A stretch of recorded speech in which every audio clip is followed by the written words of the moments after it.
January 2026. Tension between South Africa and the United States is no longer quiet diplomacy. My question is, should the US take action on South Africa? What form will it take? Within the next 2 months, the United States is going to sanction ANC leaders, perhaps EFF and MK leaders in this. What's up, beautiful and amazing people? So guys, in today's video we are going to talk about why the relationship between United States of America and South Africa is really strained. So before we actually start our analysis, I want us to listen. I want us to hear from people around the world what they are saying about this strained relationship between America and South Africa, and then I'll come back and actually do more analysis. So 2025 has not been a good year for South Africa-US relations. 2026 is actually getting worse. I know, it sounds crazy, and we probably all go, wait, how can it actually possibly get worse? South Africa is already facing a 30% tariff from the United States because we continue to ally against America. Now it's getting worse. How the hell can that possibly be? Well, ladies and gentlemen, here's the thing. Just before we get out, you see, the communists in South Africa, and specifically the ANC, has managed to create this sort of misdirection within the country that just allows all of their ANC-educated voters to not actually see the truth. You see, the ANC continues to scream sovereignty. We're a sovereign nation. You can't tell us what to do. We're a sovereign nation. But the Americans have never tried to tell the South Africans what they can and cannot do. What the Americans have always asked of the South African government is to be honest. The South African government pretends to be non-aligned. It wants all of the benefits of being a non-aligned country, and yet in its actions, it is not unaligned. It consistently aligns with the enemies of the Americans. And then when the Americans punish the South African government for this alignment, the ANC pretends to be Pikachu. They just go Pikachu face. Like, why are you punishing us? We're non-aligned. You want to see actual non-alignment? Look at who wasn't at the Will for Peace naval exercises. India wasn't there. Why wasn't India there? Well, because they're non-aligned. India understood, wait a second, you're going to have Russia, China, and Iran in the same place?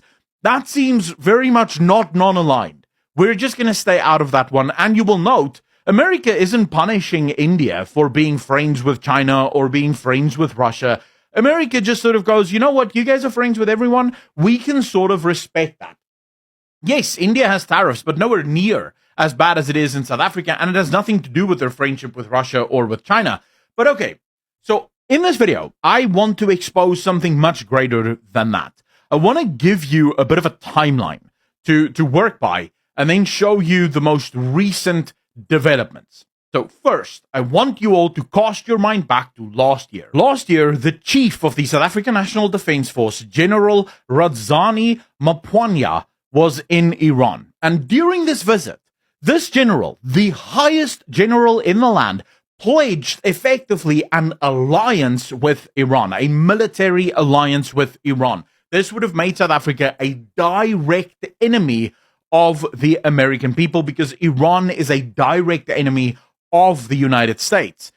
Then something weird happens. The ANC claims that this general did not speak with the authority of DIRCO, and only DIRCO and the president can make alliances with other nations. In every normal country where this happens, if a general speaks out and effectively pledges a military alliance with a foreign nation, and this is not the wishes of the government, that general would be fired. General Radzani Mapwanya, yeah, he was not fired. He was called into the union buildings and he was basically given a, don't do that again, at least according to the media. That's all that happened. He was reprimanded for his actions. Again, this is a general that stepped out of line. In every other country, this general would be court-martialed. No general has the right to pledge allegiance to the enemies of other nations that you, your own nation, is not at war with.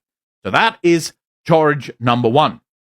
Charge number two comes at the beginning of this year, where China, Russia, and Iran and South Africa plans a Will for Peace naval drill, an exercise. And of course, it's aptly named. It's for peace. Of course, why wouldn't you have naval drills with the enemies of America and call it Will for Peace? But communists love to play word games. Shortly before this happens, you guys will remember, there were all these media articles saying that the ANC government has requested Iran to go home, and they're in negotiations with Iran now, saying, hey boys, come on, you guys cannot be here. You're making life very difficult for us. Please go home. Then the naval drills kick off, and lo and behold, Iran is present. Not only is Iran present, but when SANDF finally speaks about how the war games went, SANDF is like, thank you so much to Iran. We learned so much from the Iranian naval navy. And it's sort of like, wait, what? We thought that they were going home. Then, just earlier this, I think it was yesterday or maybe on Saturday, where the Ministry of Defense puts out a statement, an official statement, saying that they have now opened an inquiry. And the official story goes something like this. The president did ask SANDF and the Minister of Defense, Angie Motshekga, to her name is insanely difficult to pronounce, but to send Iran home. But apparently Angie and the SANDF just ignored the president completely, and now we have sort of other statements that have started to come out where actually it was China that invited Iran, and then China just overrode the SANDF and Minister Angie Motshekga. Just said, no, don't listen to President Ramaphosa, listen to us. Iran is welcome to stay, and they just did it. And now there's an official inquiry. Again, in every other nation, if your military chiefs and your Minister of Defense ignores a direct order from the Commander-in-Chief, because yes, in South Africa, the President of the South African Union is the Commander-in-Chief of the military, because our military has a civilian commander to ensure that the military does not run coups and stuff against the nation, right? The president has the right to fire the Minister of Defense and also fire the chiefs that directly ignored his orders. Instead, we're getting this sort of, we're doing an inquiry because we need to find out whether or not we just didn't understand what the president was telling us, or if people were actually ignoring it. Again, nothing will actually happen to any of these people involved. The media, of course, is lapping it up. The media is just talking about what a dangerous president this is, and how dare SANDF do this. They did the exact same thing with Iran and the allegiances pledges there, which nothing ever actually came from it. But now there is an even bigger problem, and this might actually be the one that finally puts a huge pin in South Africa-US relations ever returning to normal. And this is where I think we're now going to start seeing real action taken by the American military and by the American government against the ANC. It was found earlier, late last week actually, the FBI seized 2 containers heading for China.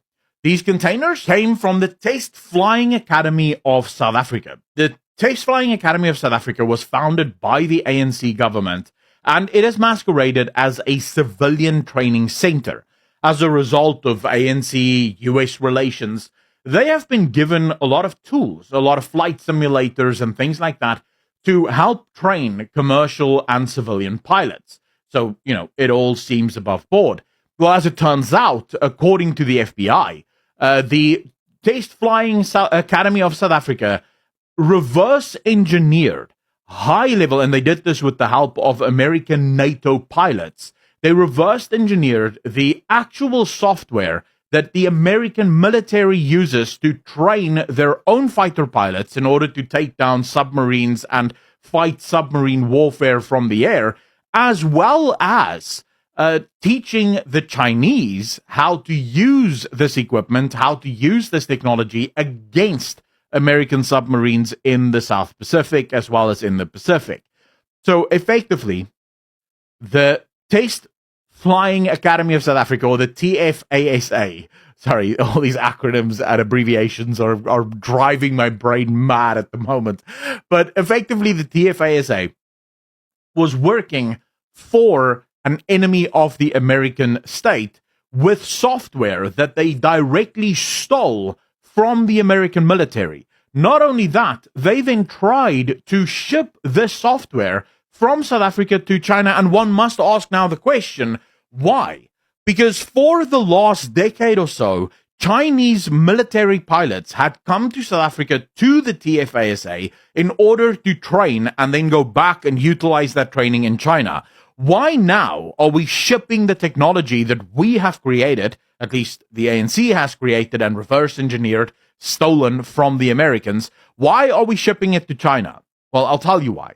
Because the temperature in South Africa is heating up. The South African government understands that the Americans may one day, very soon, not that distant into the future, start taking very direct action against the South African government, against them in power. And so they're getting rid of all of the trace amounts of evidence. Turns out the FBI already knew that all of this was going on. And so in transit, these things were interdicted or interdicted, dependent on your pronunciation of that, or just seized. That's a much easier word to say, but it's not legal, I guess, so it's fine. But it was seized, and now the FBI has started real investigations into TFASA as well as into the South African government at large. Now, you will not really find a lot of articles written about this. The media has been eerily mum on the entire situation. Of course, it's left to the independent media like myself and people like Common Sense who actually utilize and recognize the threat that all of this poses. Fundamentally, the ANC's world is getting smaller, and I think the ANC is starting to realize it, because they have not tried to put a spin on any of this, at least for now. They've not been directly implicated, but I think the Americans know that the ANC is involved in this, and for those of you that need any sort of arguments about that, our own intelligence, crime intelligence services knows that almost all of the police in Gauteng were working for the cartels. How much do you want to bet that every single foreign and local cartel operating in South Africa has a master that sits in the union buildings or a master that sits in Parliament? I am willing to bet you that if the FBI and the Americans actually started investigating the cartels in South Africa, of which we know that there are plenty of international cartels already operating here. In fact, some of those cartels international are killing the cartels that are local because, well, they're much better funded and much more dangerous. We know, for example, that South Africa served as a hub for Venezuelan drugs and drug money as well as cartels. We know that there are Cuban cartels that is operating in South Africa. These are not allegations. These are proven facts. These are open and everyone knows about it. It's an open secret. The Americans know about it. It's been alleged. We know that that's why the South African government is jumping this high. What is an allegation is the whole Iranian thing, but we've spoken about that before. Effectively, the ANC and their entire sort of defense mechanism is starting to fall apart. And that's really the main purpose of the video today. When the media laps up this story of the ANC didn't know, the president said no, I need you to understand this is the exact game that the ANC has been playing for the last, 100 years or so of their existence. They love to have plausible deniability. The leader must be able to say, this was done without my knowledge. And that's literally what happened here. There will be nothing that happens to Angie Motshekga. There will be nothing that happens to the generals within the SANDF. Why? Because they did exactly what Cyril Ramaphosa wanted them to do. They had the naval drills with Iran. But Cyril Ramaphosa needs the plausible deniability to say to the Americans, I didn't want this. I was betrayed. Of course, nothing will happen to them, so the Americans will see through the facade, but the facade isn't for America. The facade is for the communists voting for the ANC. The facade is for the Chinese and the Russians to be able to utilize the leftists and the woke rightists in this world to go, oh, look at America. They're punishing a government that was betrayed from the inside. Cyril Ramaphosa had nothing to do with this. Why are you putting sanctions on the communists in South Africa? All of this is a game of tribalism. The ANC has their tribe. It's the communists and the dictators of the world. And their enemy? The freedom-loving people of the West. Fundamentally, there is something big coming down the pipeline.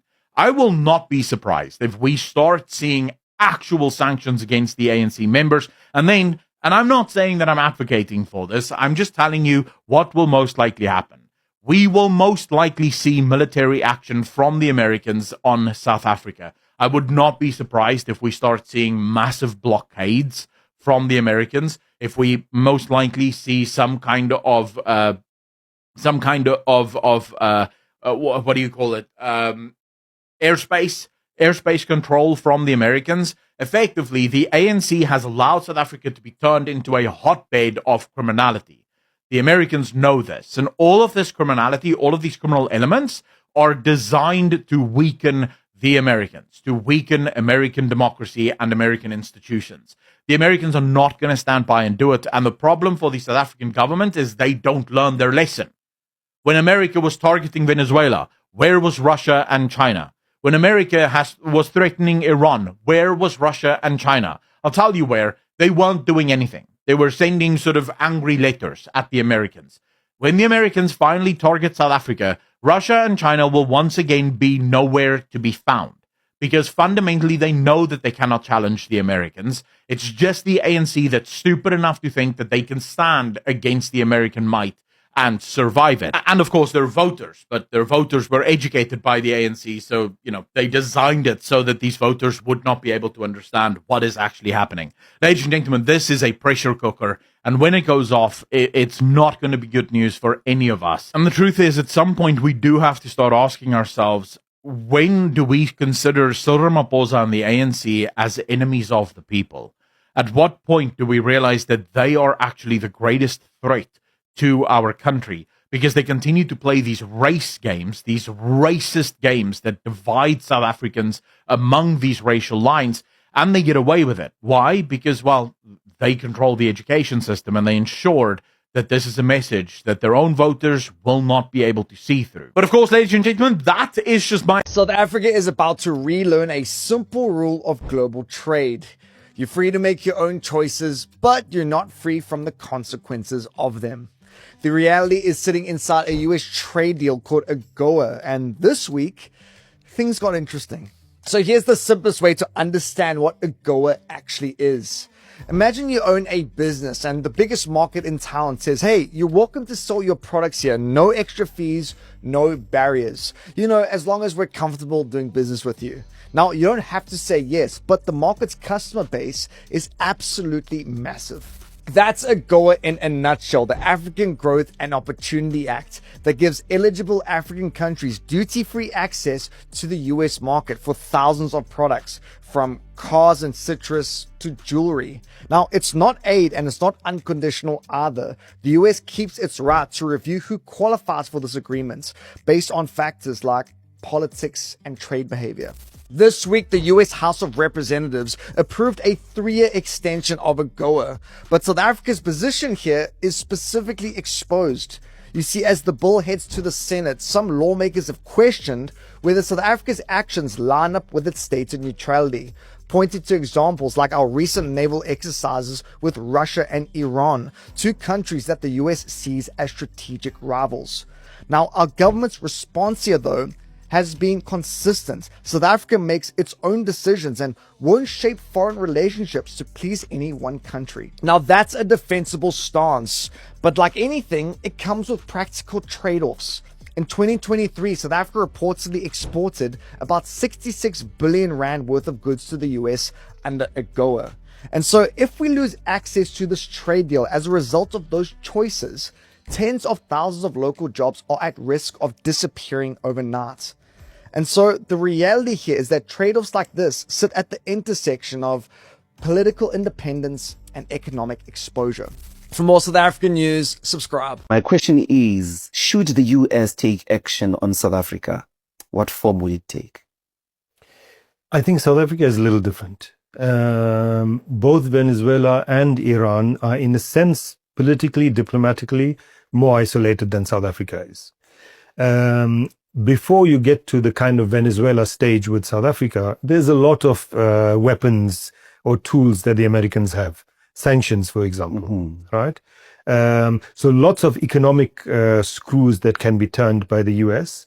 And I think that could be the possible way out. I don't think that they're going to send in special forces to kidnap Ramaphosa. Right?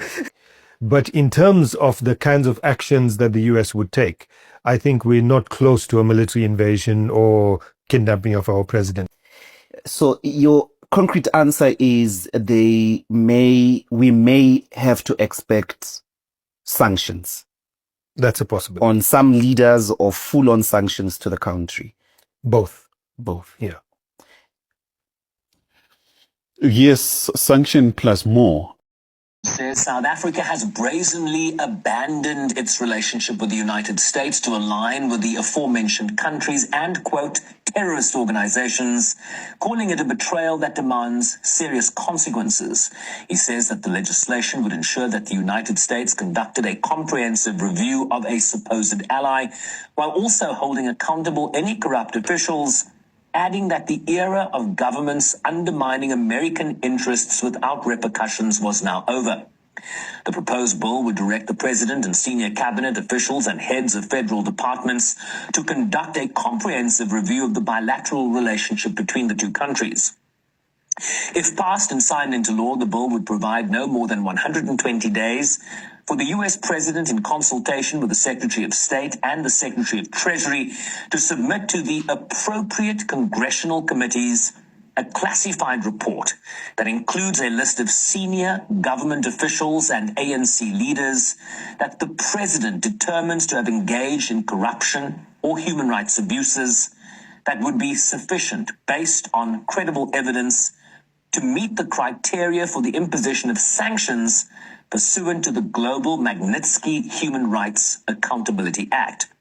The act authorizes the U.S. government to sanction foreign government officials worldwide who are deemed to be human rights offenders, including assets freezers or banning them from entering the United States. The bill lists examples it deems as questionable conduct by South African leaders, including what it states as government support for Hamas, President Cyril Ramaphosa accusing Israel of genocide, visits by former Minister Naledi Pandor to Tehran in Iran, requests to the International Criminal Court for an investigation of alleged war crimes being committed in Palestinian territories, and the case brought by Pretoria citing genocide by Israel at the International Court of Justice. The bill also cites recent comments by expelled Ambassador Ibrahim Rasool and high-level ANC and government contacts with China and Russia. Similar legislation passed by the House of Representatives last year was not taken up by the Democratic-led Senate. Both houses of Congress are now, of course, controlled by Republicans, which means passage in both houses seems increasingly likely. Passage of this bill could further complicate efforts to rebuild the bilateral relationship between Washington and January 2026. Tension between South Africa and the United States is no longer quiet diplomacy. It's public. Over the past few weeks, sharp statements, policy agreements, and pointed warnings have pushed the relationship into the spotlight. South Africa says it's non-aligned. The US says it wants predictability and shared values. Flashpoints include global partnership, military exercises that raise concern, and public criticism accusing Washington of double standards. This week, a new US ambassador arrives in Pretoria. A clear signal that Washington wants engagement, even as tension remains. No sanctions, no recalls. But definitely raised eyebrows. This isn't a crisis. It's not calm either. It's January 2026 and SA-US relations are being retested in public. Africa. These are the Africans. These are the people that were owning large tracts of land. They had so much, while the people in South Africa had nothing. And when you just try to understand how they got large tracts of land, you cannot even trace. So these people took these lands during the colonial era and they had refused to leave South Africa. So 8,000 of them will be going to the United States of America, to their ancestral land. Now remember that just the other day is when South Africa got independence. But now the people who were in South Africa, the Europeans, did not leave South Africa. They were still living there, including an area in South Africa, where only white people live. They don't even want a single black person to be seen in that area. You can imagine how these people are treating the Africans. And now South Africa has said enough is enough, and these people will be heading to the United States of America. They could have been deported, but the United States of America decided to give them asylum so that they can go there and start their life there. Africa must now unite, and the people in Africa must take charge. Because the US government is certainly interested in doing business with South Africa. They want to have a closer trading relationship with us. There are a lot of US companies in here already. And it would be stupid. Why would you turn that away? That would be like you saying, I don't feel like having this customer or this client in my shop. They're going to buy half my stock, but I don't want them. You're cutting off your nose to spite your face. So it's a stupid position. So the other way of looking at it is that if people ask you to make changes, but you won't make those changes because it fundamentally defines you, I can see that's a point. So basically, is Cyril saying that farm killings, BE, not putting any effort into these things is their identity? Yeah, he says that's more. Is that what he's saying? Is that more important? He clearly thinks that's more important than having a good trading relationship with the US. Even though in his life, Cyril has always chased money. Money has been the number one guide for him. Sure. So again, look at what people do, and then look at what they say, and figure out who they really are from what they do, not what they say.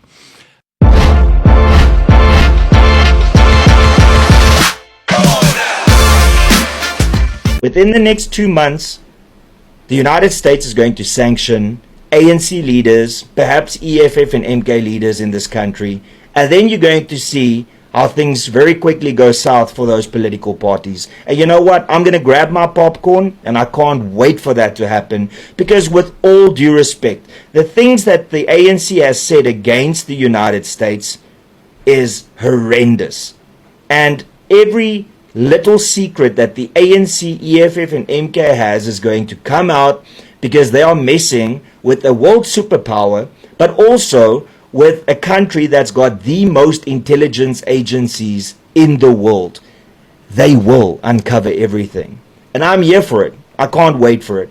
So in this story, guys, from what you've just listened to, and if you try to interpret the message and understand all these things using the normal way of how we live as human beings, by just imagining friendship that is so powerful that it even helped, change the course of our history lessons here in Africa. I mean, a bond that, is or was forged in the limelight for freedom. And that was the story of the United States and South Africa. But I can tell you that today, we are in January 2026. That friendship is shattered. That friendship is actually heading towards a dead end. And it's not just a political, separation. It's a tragedy, guys. Right now, as we speak, there is a factory worker in Cape Town who is worried about his job. A diplomat in Washington, D.C. or in California or Minnesota is actually packing his family's bags, our family's bags. And all of this is because of a series of choices that have actually turned two allies into two strangers. Strangers do stand on the opposite sides of each other, looking divided. So this story, of course, is about a dream that died, and the price South Africa is paying for its principles. For a moment, I want us to go back to the 1990s, because during those days it felt like anything was possible. The United States did not just welcome the new South Africa, it embraced it. And markets were opened throughout the AGOA trade deal, and a lifeline was created, a lifeline that created thousands of jobs, allowing South Africans, to own cars, allowing South Africans cars and wines to flow freely into America. That was a partnership of, a genuine one, a partnership of the heart, a celebration of democracy. a celebration of sovereignty. But one thing was actually forgotten, and I think it's the Americans who forgot it. The South Africa's ruling party, that is now the ANC. I mean, I believe that party cannot forget anything. So it's like actually they remembered who helped them when the West was actually looking away, not even caring about what was going on. They hold a very deep and sacred belief in non-alignment, and this is a refusal that has to be pulled into the orbit of any single power. For so many years, they have worked the tightrope kind of system, but at the moment the world is tensed and that tightrope has kind of loosened. So the first sign of the strained relationship, it was not about the policy that was written, it was kind of ghost ship. So I don't know what you think about this, because at the moment South Africa, they don't even want anything to do with alignment. They don't be these people that are saying we are supporting this because the Americans don't want. We are supporting that because the Americans, they are in that position now. I don't know what you think about it. Kindly let me know in the comment section. I'll see you in the next video.